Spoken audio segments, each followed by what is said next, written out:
Makapigil hininga ang mga next coming episode dito sa Prinsesa ng City Jail dahil sa kaguluhang nangyari sa City Jail ay marami ang nasaktan at nasugatan, pero si Princess ay ginawang hostage ni Jack ang isang preso. Samantala, nalaman ni Libby na sumiklab ang riot sa City Jail kaya agad bumisita sa boyfriend para alamin ang kalagayan. Pero ibang savior na ang kaharap ni Libby na sinabihan si Libby na mas mabuti sa kanila ang hindi muna magkita.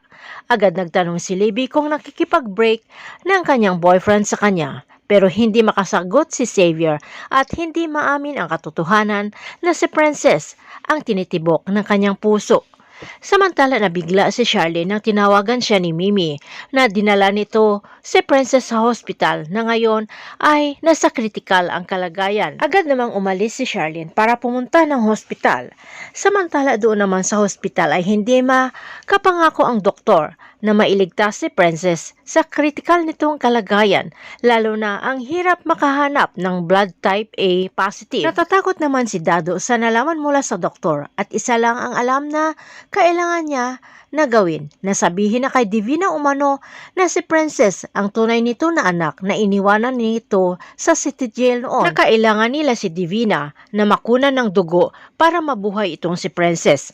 Agad namang ipinagtapat ni Lailani ang katotohanan kay Dado na hindi si Divina ang tunay na ina ni Princess dahil ipinagpalit ni Divina ang anak nito sa kay Lailani nang sabay silang nanganak sa loob ng kulungan. Habang si Onze at Mamo naman ay nag-volunteer na rin na magdodonate ng dugo kapag match ang kanilang dugo dito sa kay Princess para mabuhay lamang ito ang kanilang princess. Dumating si Charlene sa hospital at naabutan sila Dado at Lailani na worried sa kalagayan ni Princess. At sa paghaharap ng tatlo ay nagsalita itong si Dado na may dapat malaman itong si Charlene.